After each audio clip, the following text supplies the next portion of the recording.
धनु राशि वाले बंधु, आप सभी का स्वागत है, अभिनंदन करते हैं धनु राशि भिंड यूट्यूब चैनल में।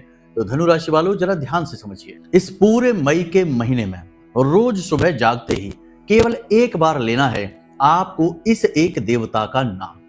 आपका उद्धार हो जाएगा, जीवन में खुशियां ही खुशियां आ जाएंगी और ये देवता आपके जीवन में हर वो सुख खुद ब खुद खींच कर लेकर आएंगे जिसके लिए आप अब तक तड़प रहे थे, परेशान हो रहे थे।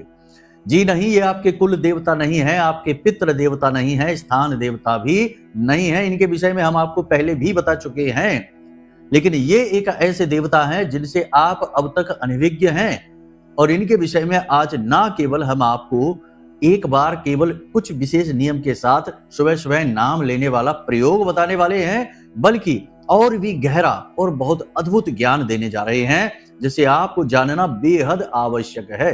जब आप इस ज्ञान को प्राप्त कर लेंगे तो आप निश्चित तौर पर इसे प्रयोग करना शुरू करेंगे और जब आप इसका प्रयोग करेंगे तो आप खुद ब खुद साक्षात इसका प्रमाण अपने जीवन में देखेंगे और आपको निश्चित तौर पर इसका लाभ होगा। हमें पूर्ण विश्वास है, क्योंकि अब तक कोई ऐसा मिला ही नहीं जिसने यह कह दिया हो कि गुरुजी इस क्रिया ने काम नहीं किया। कहने का मतलब यह है कि बहुत ही कम मेहनत, कम प्रयास से एक बहुत ही सटीक और पूर्ण शास्त्रीय पद्धति पर आधारित एक ऐसा महाशक्तिशाली उपाय आपके लिए बता रहे हैं जो आपको इस समय और काल पर प्रयोग करना बेहद आवश्यक है।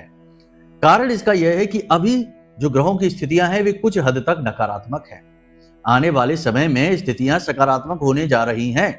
सूर्य देवता का गोचर होने वाला है, बृहस्पति का गोचर होने वाला है, राहु का गोचर होने वाला है, शनिदेव से राहु की युति टूटने वाली है। इन सब का आपको पूरा लाभ प्राप्त हो, पूरी तरह से आपके जीवन में चमत्कारी घटनाएं घटनी शुरू हो और आप जो भी कुछ सोच कर बैठे हैं, जो भी कुछ आप अपने जीवन में करना चाहते हैं, पुराने दुखों को छोड़कर नए सुख प्राप्त करना चाहते हैं, वे सारे के सारे आपके जो प्लान हैं, आपकी योजनाएं हैं, वे सफल हो जाएं। इसके लिए अत्यंत आवश्यक है यह एक विशेष क्रिया जो आपको सुबह सुबह जागते ही बिना कुछ किए अपने बिस्तर पर बैठे बैठे ही चुपचाप केवल एक बार कर लेनी है और आप इसका प्रभाव तुरंत उसी दिन से अपने पूरे दिन में महसूस करेंगे। जी हाँ बंधुओं, बहुत ही शक्तिशाली क्रिया है। इसी के साथ साथ हम आपको एक ऐसा अद्भुत ज्ञान आपकी कुंडली के अनुसार देंगे। देखिए, कुंडली जो होती है वह आपका पूरा का पूरा जीवन भर का नक्शा होता है। कुंडली से बाहर तो आप कभी कुछ कर ही नहीं पाएंगे। जो ग्रह नक्षत्र कह रहे हैं उसी के अनुसार जीवन आपका चलेगा। मंगल अगर लग्न में बैठे हैं तो क्रोधी स्वभाव होगा, जगह जगह झगड़े होंगे, विवाद होंगे और वैवाहिक जीवन भी असंतुलित रहेगा। ये मंगलिक दोष के संकेत हैं, लक्षण हैं। कुंडली बता रही है, तभी तो आपका ऐसा स्वभाव है।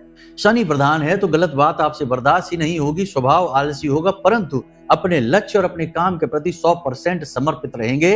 यह शनि का है। तो मतलब कहने का यह है कि कुंडली जो कहती है वह आपके जीवन पर पूर्ण रूप से प्रकट होता है, अभिव्यक्त होता है। अब उसके बारे में जानना बेहद आवश्यक है। तो हम इसीलिए अपने कार्यक्रमों में थोड़ा थोड़ा आपकी कुंडली का ज्ञान आपको देते हैं, क्योंकि पल प्रतिपल पर आप अपनी कुंडली कहां तक दिखाएंगे किसी को। इसलिए स्वयं थोड़ा थोड़ा ज्ञान हासिल करिए और यह ज्ञान जो हम आपको दे रहे हैं यह महामाई की कृपा से बिल्कुल मुफ्त में आपके पास आ रहा है। लोग तो पैसे ले लेकर ज्ञान दे रहे हैं, थोड़ा थोड़ा ज्ञान, और दुनिया भर का पैसा वसूलते हैं। सब कुछ आपको फ्री में माई की सेवा में अर्पित हो रहा है। बड़े प्रेम के साथ समझिए, आज हम आपको बताएंगे शनिदेव के बारे में, आपकी कुंडली के बारे में, कि आपकी कुंडली में जो शनिदेव है, क्योंकि हमने अपने पिछले कार्यक्रम में कहा कि शनिदेव कोई देवता नहीं है, इनका उपाय नहीं करना चाहिए। तो अब इसमें कुछ लोगों को शायद बात समझ में नहीं आई होगी, तो हम आज आपको सारी बातें क्लियर कर देंगे। किस स्थिति में आपको शनिदेव का उपाय करना चाहिए, किस स्थिति में नहीं करना चाहिए, और शनिदेव कब आपकी कुंडली में शुभ हैं, कब अशुभ हैं। आप खुद अपना चार्ट ओपन करना, मोबाइल में कोई ऐप है उसमें निकाल लेना अपनी डिटेल डालकर, या फिर आपकी खुद की कुंडली अगर बनी रखी है आपके घर में तो उसे ओपन करके बैठिए और लग्न चार्ट में आपकी शनि की स्थिति को देखकर बताएंगे कि शनि शुभ हैं या अशुभ हैं, इनकी दृष्टि आपके ऊपर क्या प्रभाव डालेंगी, और सबसे महत्वपूर्ण बात कि शनि का उपाय आपको करना भी चाहिए कि नहीं, क्योंकि शनि आपकी कुंडली का सबसे शक्तिशाली ग्रह होता है। इसे आप याद रखिए। सारे ग्रह एक तरफ और शनि की एनर्जी, शनि की ऊर्जा एक तरफ। 5 राशियों पर तो यह अपना पूर्ण नियंत्रण रखता है, 7.5 और अढ़ैया के रूप में। फिर दृष्टियां अलग हैं जो कि वक्र हैं। शनि की दृष्टि वक्री है। तो आप शनि के बारे में पूरा ज्ञान आपको रखना ही चाहिए, होना ही चाहिए। तो आज आपको हम शनिदेव से जुड़ा भी एक विशेष उपाय बताएंगे। पहले कुंडली के आधार पर आकलन करेंगे, आपसे करवाएंगे आकलन। आप अपनी कुंडली खुद देखकर समझेंगे कि हाँ गुरुजी कह रहे हैं तो ये स्थिति इस तरह बन रही है शनिदेव की, पॉजिटिव, नेगेटिव या सम। उसके बाद आप खुद ही निर्णय लेंगे कि उपाय करना है कि नहीं करना है, कौन सा करना है, कैसे करना है, सारी बातें स्पष्ट बताएंगे। मतलब कहने का यह है कि आज का यह जो कार्यक्रम है 100% ज्योतिषीय आकलन पर आधारित है। इसी के साथ साथ आपकी आने वाली 5 से 7 दिनों की 5 बड़ी भविष्यवाणियां भी हम करेंगे जो आपके ग्रहों के आधार पर है। इन्हें जानना बेहद आवश्यक है क्योंकि इनमें कुछ शुभ कुछ अशुभ घटनाएं शामिल हैं। तो चलिए बंधुओं, महामाई को याद करते हैं, जयकारा बोलते हुए आज के इस कार्यक्रम को शुरू करते हैं। कमेंट बॉक्स में पूरे भक्ति भाव के साथ लिख डालिए, जय मां भद्रकाली कृपा करो। महामाई निश्चित तौर पर आपके ऊपर कृपा करेंगी, हमें पूर्ण विश्वास है। इसी के साथ साथ यदि भाव गहरा है तो लिख डालिए कि मैं भी माई के परिवार का हिस्सा हूं। बड़ी सौभाग्य की बात है कि यह मौका अवसर आपके घर खुद चलकर आ गया है। तो चलिए बंधुओं, अब अपने मूल विषय को प्रारंभ करते हैं। प्यारे मित्रों, हमारे अत्यंत प्रिय और परम पूज्य अमिताचार्य जी के पास माँ बगलामुखी और माँ भद्रकाली की साधनाओं का वर्षों का अनुभव है और माता रानी की इनके ऊपर पूर्ण कृपा और सिद्धि है। आचार्य जी ने अपने सटीक कुंडली विश्लेषण और श्रेष्ठतम उपायों के माध्यम से हजारों लोगों के जीवन को खुशियों से भरा है। आचार्य जी का कुंडली विश्लेषण और उपाय करवाने का तरीका इतना अद्भुत है कि जीवन के हर एक दुख और कष्ट का कारण जड़ से ही समाप्त हो जाता है। फिर समस्या चाहे जैसी भी हो, कर्जा बहुत बढ़ गया हो, व्यापार चल नहीं रहा हो, बीमारियों में आप बर्बाद हो चुके हो, रिश्तों में प्रेम समाप्त हो चुका हो, या फिर नौकरी ही ना मिल रही हो, विवाह में देरी होती हो, कैसी भी समस्या हो, इन समस्याओं का कारण क्या है, कौन सी महादशा परेशान कर रही है, कौन सा दोष लगा हुआ है, सब कुछ आचार्य जी इतना सटीक बताते हैं कि वर्षों वर्ष के दुख कुछ ही दिनों में समाप्त हो जाते हैं।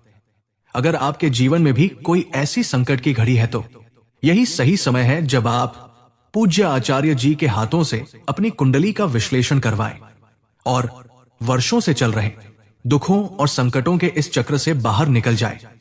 प्यारे मित्रों, अभी वीडियो में दिए गए नंबरों पर फोन करिए और अपनी कुंडली का श्रेष्ठतम आकलन करवा डालिए। जिंदगी बदलने का ये सबसे बड़ा मौका हाथ से मत जाने दीजिएगा। जय माई की, महामाई आपका कल्याण करे। अपने मूल विषय को शुरू करने से पहले भगवान श्री कृष्ण के वचन आपको बताना चाहेंगे, क्योंकि आज के समय में ये जो वचन हैं ये बहुत अधिक प्रभावशाली हैं और बहुत जरूरी है इनको समझना। तो भगवान श्री कृष्ण अर्जुन से कहते हैं कि हे अर्जुन, ध्यान से सुनो। अज्ञश्च अश्रद्धानश्च संशयात्मा विनश्यति, नायम लोकोस्ति न परह न सुखम संशयात्मनः। यानी कि संशय अपने मन में मत रखो। जो अज्ञानी जीव होते हैं, जो मन में संशय रखते हैं, हर बात पर शक करते हैं और अच्छी बुरी किसी भी बात को मानने को ही तैयार नहीं होते हैं, तो जानेंगे कैसे? तो ऐसे लोगों को इस लोक में तो छोड़ो, इस लोक के बाद अन्य लोकों में भी किसी भी प्रकार का सुख प्राप्त नहीं होता है। इसलिए हे अर्जुन, अपने मन से सारे संशय हटा दो और जो हम आपको बता रहे हैं इन बातों को मानो, मन में भाव उत्पन्न करो।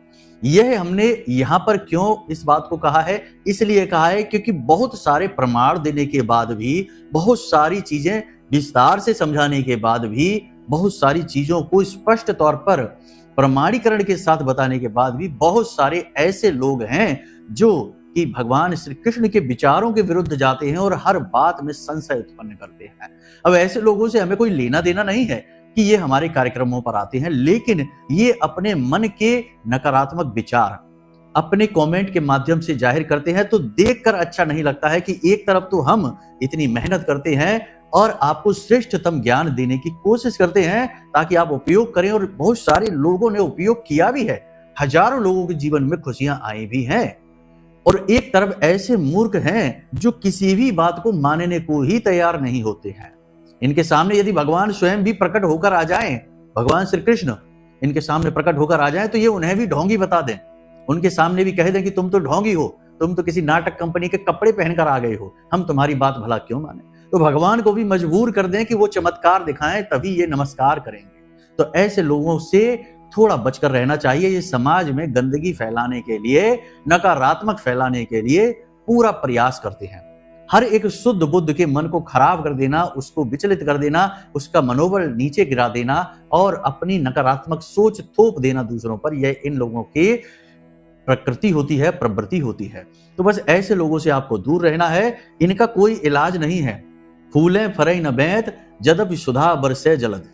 ये तुलसी बाबा ने कहा है कि चाहे आसमान से अमृत की वर्षा हो जाए, बेंत कभी फूलते फलते नहीं है। इसी प्रकार ये जो सठ हैं, ये कभी सुधरते नहीं। तो इनकी बात हम अभी इसलिए कर रहे हैं ताकि आप इन बातों को, जो हम आपसे कह रहे हैं, इन बातों को समझें, माने, गहराई से समझें, किसी की बात सुनकर नकारात्मक ना हो जाएं, क्योंकि हम सच्चा प्रयास कर रहे हैं, मेहनत कर रहे हैं। तो चलिए बंधु, अब अपने मूल विषय को शुरू करते हैं। ध्यान से समझिए। पहले बताते हैं 5 बड़ी भविष्यवाणियां, कुछ सकारात्मक, कुछ नकारात्मक। फिर आपको बताएंगे शनिदेव की कुंडली में प्लेसमेंट के आधार पर आप कैसे जानें कि वो शुभ हैं या अशुभ हैं। और अंत में वह एक महामंत्र, एक महाशब्द जो आपको बोलना है रोज सुबह, और चमत्कार होते हुए खुद देखना है।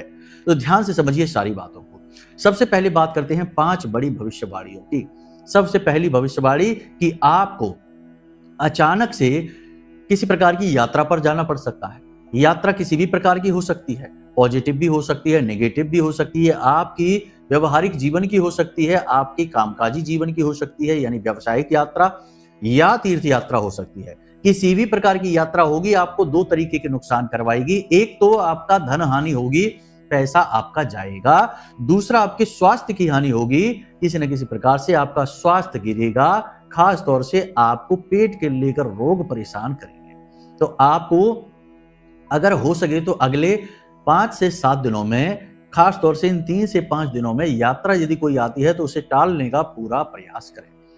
अगर धर्म के आधार पर कोई यात्रा है, यानी कि मंदिर जाना है या किसी देव स्थान, देवालय के दर्शन करने जाना है, तो वहां आप अवश्य जाना, क्योंकि वहां से तो आपका पुण्य का घड़ा भरेगा। स्वास्थ्य में हानि तो निश्चित होगी, परंतु पुण्य का घड़ा भरेगा तो आप कुछ ना कुछ लेकर ही आएंगे, दैवीय कृपा तो लेकर ही आएंगे। तो वहां आप जरूर जाना। अन्य जो आपकी यात्राएं हैं वे आपको परेशान ही करेंगे, तो उससे आपको बच के रहना। दूसरी भविष्यवाणी कि किसी के साथ आपका विवाद होगा, मन मुटाव हो जाएगा और झगड़ा भी हो सकता है। झगड़ा बढ़ भी सकता है और बात बहुत आगे तक पहुंच सकती है। किसी न किसी से आपका झगड़ा अवश्य होगा अगले 5 से 7 दिनों में, तो आपको सावधान रहना है। कारण इसका यह है कि आपके ऊपर काम का दबाव बहुत है। अभी काम के अनुसार आपको परिणाम प्राप्त नहीं हो पा रहे हैं। इस वजह से मन में खीज है, झल्लाहट है और आप मेहनत तो कर ही रहे हैं, अथक प्रयास आप कर ही रहे हैं। इन प्रयासों के परिणाम ना प्राप्त हो पाने की वजह से आप थोड़े चिड़चिड़े स्वभाव के हो गए हैं। तो इस वजह से आपको छोटी छोटी बातें दिल से लग सकती हैं किसी के द्वारा उकसाए जाने पर, क्योंकि आपको अक्सर उकसाया जाता है। आपके अपनों के द्वारा ही आपको उकसाया जाता है। जानबूझकर ऐसी बातें बोली जाती हैं जो आपको चुभ जाती हैं, अच्छी नहीं लगती। फिर आप अपना रिएक्शन देते हैं और बात बिगड़ जाती है। तो अभी आपको ऐसा नहीं करना है। जितना हो सके अपने ऊपर ध्यान केंद्रित रखें, अपने काम और आराम के बीच सही संतुलन बनाएं। ठीक है, हर चीज की अधिकता खराब होती है। अतिशयोक्ति सर्वथा वर्जते, शास्त्रों में कहा गया है। तो अतिशयोक्ति नहीं करनी है और एकाग्रचित रहें और अपने ऊपर ध्यान दें। लोगों से बहसबाजी ना करें, किसी प्रकार की फालतू चर्चाओं में शामिल ना हो और हिस्से बंटवारे और पैसे के लेन देन की कोई भी बात हो उसे बड़ी समझदारी से हैंडल करें, वरना झगड़ा हो सकता है। तीसरी भविष्यवाणी आपके गिरने फिसलने की है। कहीं से गिर सकते हैं, फिसल सकते हैं, कोई कीमती सामान चोरी हो सकता है और किसी प्रकार का आपको नुकसान हो सकता है। कोई चीज आपकी खो सकती है, चोरी हो सकती है, कोई आपको ठग सकता है। मतलब कि एक झटका लगेगा आपको राहु की तरफ से, जो नकारात्मकता का होगा और आपका लॉस करवा देगा। तो आप सावधान रहेंगे तो इससे बच सकते हैं। देखिए, जब कोई बात कही जाती है तो इसका मतलब यह नहीं कि यह होकर ही रहेगा। इसका प्रभाव आपके ऊपर पूर्ण रूप से हो सकता है, आंशिक हो सकता है, या आपकी सतर्कता की वजह से यह होते होते घटना बच भी सकती है। ज्योतिष में जो ग्रहों की स्थितियां हैं और जो भविष्यवाणियां हैं वे सांकेतिक होती हैं। वे आपको ऐसे बताई जाती है जैसे आप किसी सड़क पर जा रहे हैं और सामने आपको बोर्ड दिखा जहां लिखा है कि एक तीखा मोड़ है, तो आप अपने वाहन की गति को धीमा कर लेंगे तो वहां दुर्घटना नहीं होगी। लेकिन यदि नहीं किया धीमा तो आप मोड़ नहीं पाएंगे और दुर्घटना हो जाएगी। तो अब मोड़ का मतलब है कि दुर्घटना होना, यह दर्शाता है। लेकिन बोर्ड जो लगा है वह आपको पहले ही बता देगा कि दुर्घटना हो सकती है, तो समझ जाइए। ऐसे ही ग्रहों की स्थितियां पहले ही बता देती हैं कि सामान चोरी हो सकता है, कोई चोट लग सकती है, कोई हादसा हो सकता है। समझ जाएंगे तो बच भी जाएंगे, तो डरने की जरूरत यहाँ पर नहीं है। ठीक है, नकारात्मक भविष्यवाणियां नहीं है, ये सत्य भविष्यवाणियां हैं। मानेंगे नहीं तो फिर खुद सहना पड़ेगा, तो फिर कहेंगे कि गुरुजी ने सही ही कहा था। बहुत से लोग यही कहते हैं कि आपने सही कहा था। ठीक है, तो ये संभल कर चलना है आपको। इसी के साथ साथ आप कोई भी नया प्रोग्राम, कोई भी नया व्यापार, किसी भी प्रकार का बड़ा बदलाव ना करें। अभी हाल फिलहाल स्थिति अच्छी नहीं है, और जितना हो सके उतना अपने काम पर, जो अभी आप कर रहे हैं उसी पर ध्यान दें। जो काम आप करना चाहते हैं उस काम की तैयारी पर पूरा ध्यान दें। बेहतरीन तैयारी करें, पूरे मन के साथ तैयारी करें, लेकिन उस काम को करने में उतावलापन बिल्कुल भी ना दिखाएं, जल्दबाजी बिल्कुल ना दिखाएं। धैर्य से काम लें। यह आपके धैर्य की परीक्षा है, इंतजार की परीक्षा है। 18-19 तारीख से पहले आपको कोई भी नया कार्य, कोई भी बड़ा कार्य शुरू नहीं करना है। इसे आप याद रखिए। अपने हर कार्यक्रम में हम इस बात को कहते हैं, इसमें भी आपसे कह रहे हैं। इसी के साथ साथ अगली भविष्यवाणी आपकी यह रहेगी कि आपके कार्यस्थल पर काम का दबाव अचानक से बढ़ जाएगा। आपको ओवर टाइम करवाया जाएगा, आपको जबरदस्ती बुलाया जाएगा। हो सकता है छुट्टी के दिन भी आपसे कार्य करवाया जाए। तो ऐसे ओवर टाइम और काम की अधिकता की वजह से आपको थकान बहुत होगी, लेकिन यह आवश्यक है, क्योंकि अगर आपने अभी धैर्य से काम लिया, मेहनत से काम किया, तो आपके उच्च अधिकारी प्रसन्न होंगे, आपके सीनियर आपसे प्रसन्न हो जाएंगे, आप उनकी नजर में आ जाएंगे, और जल्दी ही आपके प्रमोशन का, आपकी पदोन्नति के आसार भी बन जाएंगे। आज की मेहनत कल सफल होने वाली है, रंग लाने वाली है। इसे आप याद करके चलिए। इसी के साथ साथ अगले 5 से 7 दिनों में आपको किसी गुरुजन की, किसी धार्मिक व्यक्ति की, या फिर किसी ऐसे व्यक्ति की जिसे जीवन की गहरी समझ है, अनुभव बहुत अधिक है और ज्ञान भी है उसके पास, आध्यात्मिक उन्नति प्राप्त इंसान से मुलाकात करने का अवसर प्राप्त होगा। वह व्यक्ति आपको ऐसी ऐसी बातें बताएगा जो आपको बहुत अधिक काम में आने वाली हैं, आपको मानसिक शांति पहुंचाएंगे, आपके दिल को ठंडक पहुंचाएंगे, आपको अच्छा महसूस कराएंगे। देखिए, जीवन तो सभी जी रहे हैं, लेकिन ये जीवन सिर्फ जिए जा रहे हैं, एक अंधी दौड़ में भागे जा रहे हैं। किसी को कुछ मिल जाता है और किसी को कुछ नहीं मिल पाता है, तो मिलने वाला और नई चाह के लिए भागने लगता है, और जिसको नहीं मिल पा रहा वो अपनी उसी चीज की खोज में लगा रहता है, बिल्कुल कस्तूरी मृग की तरह, जो खुशबू की तलाश में जीवन भर भागता रहता है, लेकिन वह खुशबू तो उसके अंदर ही है। तो जिस खुशी, जिस आनंद की तलाश में हर इंसान भाग रहा है, दौड़ रहा है, वह आनंद उसके अंदर स्वयं विराजमान है। बाहर की चीजों से कभी कोई आनंद प्राप्त नहीं हो सकता, खुशी प्राप्त होगी, और खुशी क्षणिक होती है। आपने कोई मोबाइल महंगा खरीद लिया, कार खरीद ली, घर खरीद लिया, कुछ समय तक आपको खुशी का एहसास होगा, परंतु बड़ी जल्दी यह खुशी गायब हो जाएगी। लेकिन आनंद, जिसकी आपकी आत्मन को तलाश है, आपके अंदर बैठे आत्मा को तलाश है, उस आनंद के लिए आपको स्वयं के अंदर डुबकी लगानी पड़ेगी, खुद को जानना होगा। योग, प्राणायाम, आध्यात्म के माध्यम से, भगवान की भक्ति के माध्यम से। तो यह आपको कौन बताएगा? यह बताएंगे कोई गुरुजन, कोई ध्यानी व्यक्ति, कोई महान व्यक्ति जिन्होंने आध्यात्मिक उन्नति हासिल की है। तो ऐसे किसी व्यक्ति से आपकी मुलाकात हो सकती है, बात हो सकती है, चर्चा हो सकती है, जिनकी बातें सुनकर आपको बहुत अच्छा लगेगा, और आपको जीवन जीने का एक नया ढंग, एक नया सलीका, एक नया तरीका प्राप्त होगा। ये कुछ अच्छी, कुछ बुरी, कुछ पॉजिटिव, कुछ नेगेटिव भविष्यवाणियां हैं। इन्हें आप समझ लेना। कम से कम 70 से 80% ये भविष्यवाणियां आपके जीवन में सच होने वाली है।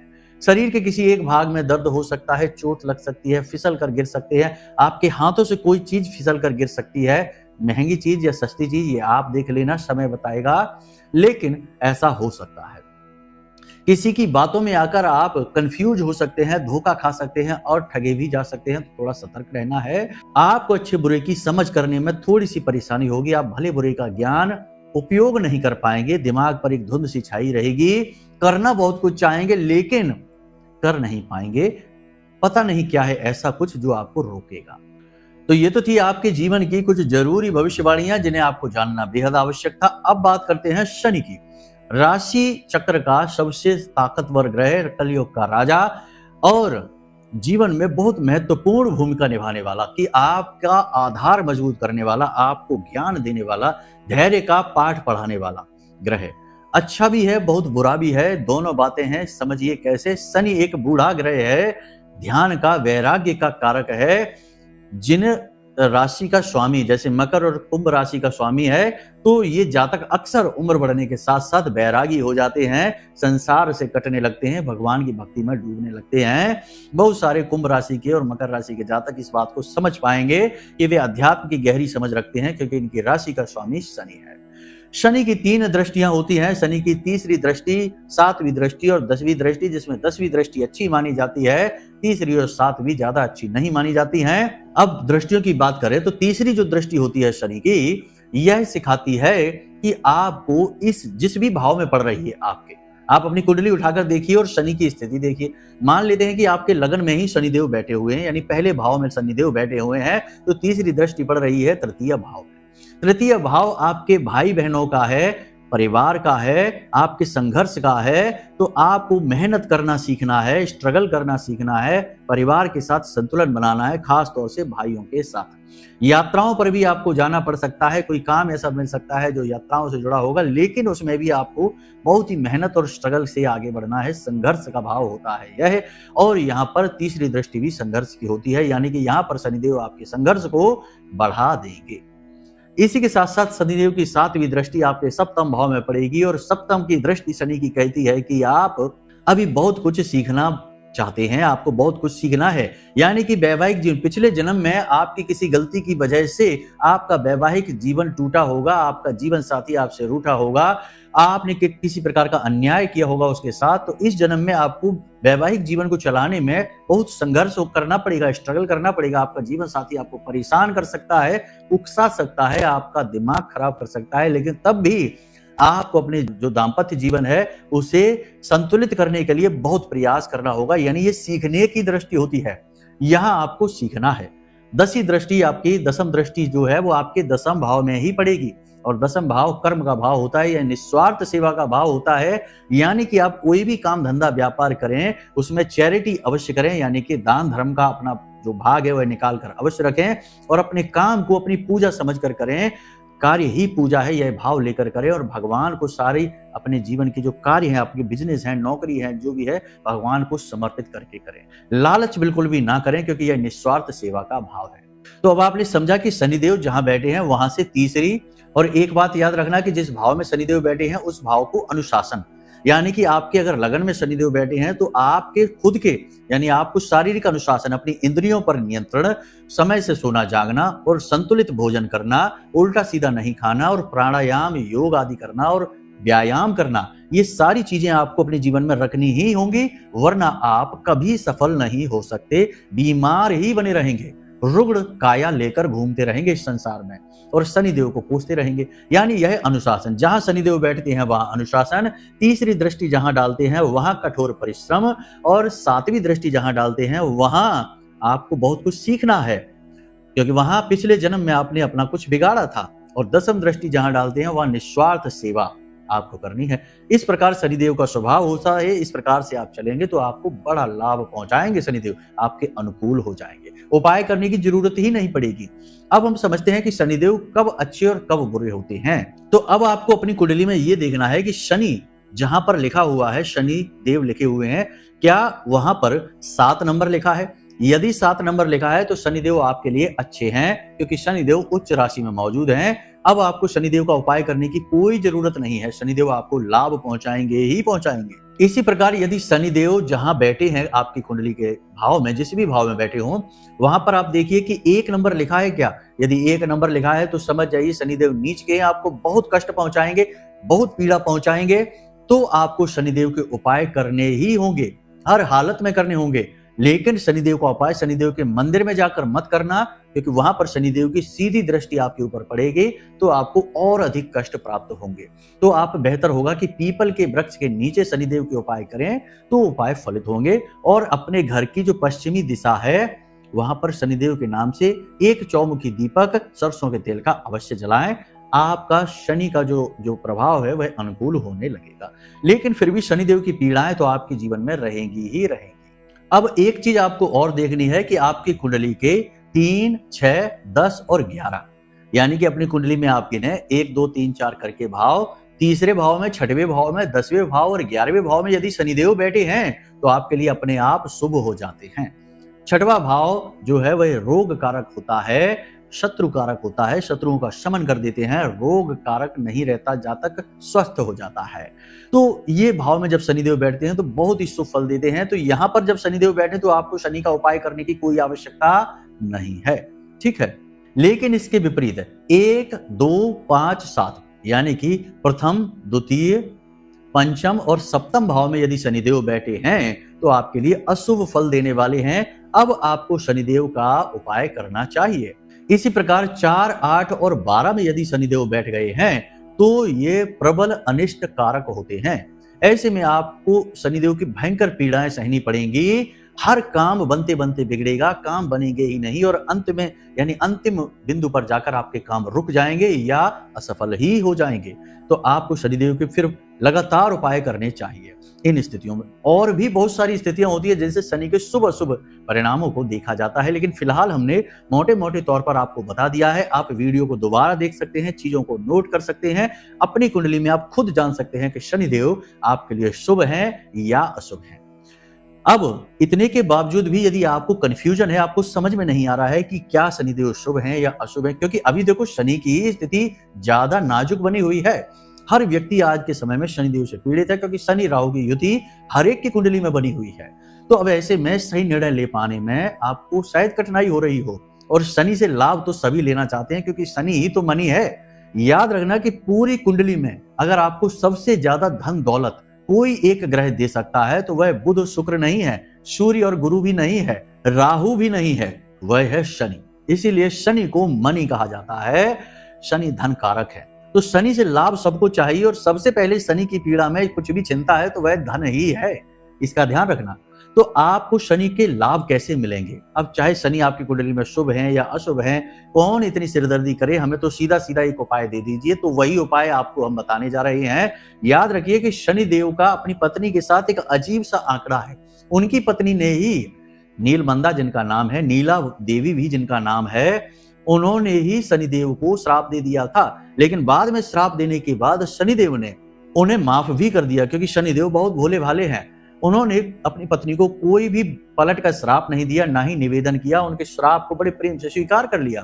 तो उनकी पत्नी को बड़ा ही ग्लानि का भाव उत्पन्न हुआ उनके हृदय में कि उनसे कितना बड़ा पाप हो गया। तो उनके अंदर जो नकारात्मकताएं थी वे नकारात्मकताएं 8 रूपों में प्रकट हो गई और उन नकारात्मकताओं को शनिदेव ने स्वीकार कर लिया। देखिए कितने भोले वाले शनिदेव हैं यहाँ पर कि अपनी पत्नी के नकारात्मक रूपों को भी स्वीकार कर लेते हैं। तो अब ऐसे में नियम यह बन जाता है कि जो भी व्यक्ति शनिदेव की पत्नी की 8 नकारात्मक स्वभाव, यानी इन्हें भी 8 पत्नियां कहा गया है शनिदेव की, इनका नाम सुबह सुबह लेता है तो उसके जीवन से शनिदेव का हर एक प्रकार का कष्ट कटता ही कटता है। चाहे शनिदेव आपकी कुंडली में शुभ हो अशुभ हो, कोई फर्क नहीं पड़ता है। और यह एक ऐसा मात्र उपाय है जो कभी भी गलत परिणाम नहीं देता है। यानी कि जैसे हम मंदिर में जाने का उपाय या दीपक जलाने का या पीपल के नीचे दीपक जलाने के उपाय को ना बोलते हैं कि इन उपायों को बिना सलाह के ना करिए, लेकिन इस एक उपाय को कोई भी व्यक्ति कर सकता है और इसका परिणाम तुरंत प्राप्त होता है। आप सुबह सोकर जैसे ही जागे, अपने ही बिस्तर पर बैठकर कराग्रे मंत्र वगैरह जो क्रियाएं हैं उन्हें करने के बाद मन में इस एक मंत्र का जाप करें जिसमें शनिदेव की 8 पत्नियों के नाम आ जाते हैं।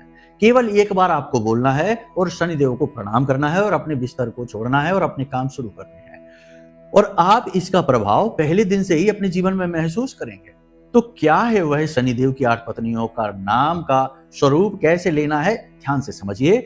मोबाइल की स्क्रीन पर भी आपको दिखाई दे रहा है और हम बोलकर भी आपको बता देते हैं। तो ध्यान से देखिए, मोबाइल की स्क्रीन पर हम बोलने जा रहे हैं इन नामों को। ध्वजनी, धामिनी, चैव कंकाली, कलह प्रिया, कंटकी, कलही, चाथ, तुरंगी, महसी, अजा। ये शनिदेव की 8 पत्नियों के नाम हैं। अब शनिदेव से निवेदन है, शनेर नामानि पत्नीना मेतानि सम जपम पुमान, दुखानि नाशये नित्यम, सौभाग्य मेधते सुखम। यानी कि आपको ये 2 श्लोक हैं, इन्हें बोलना है। इनमें शनिदेव की 8 पत्नियों के नाम हैं, साथ ही साथ शनिदेव से निवेदन है कि आप हमारे दुखों का नाश करें। पहले दिन से ही इसका प्रभाव आप अपने जीवन में महसूस करेंगे, हम आपको गारंटी के साथ कहते हैं। हाँ, भाव आपका गहरा जरूर होना चाहिए। फॉर्मेलिटी के लिए, यूं ही दिखावे के लिए आप कुछ भी बोल देंगे और देवता प्रसन्न हो जाएंगे, ये भ्रम आप बिल्कुल मत पालना। इससे तो बेहतर है आप करना ही नहीं।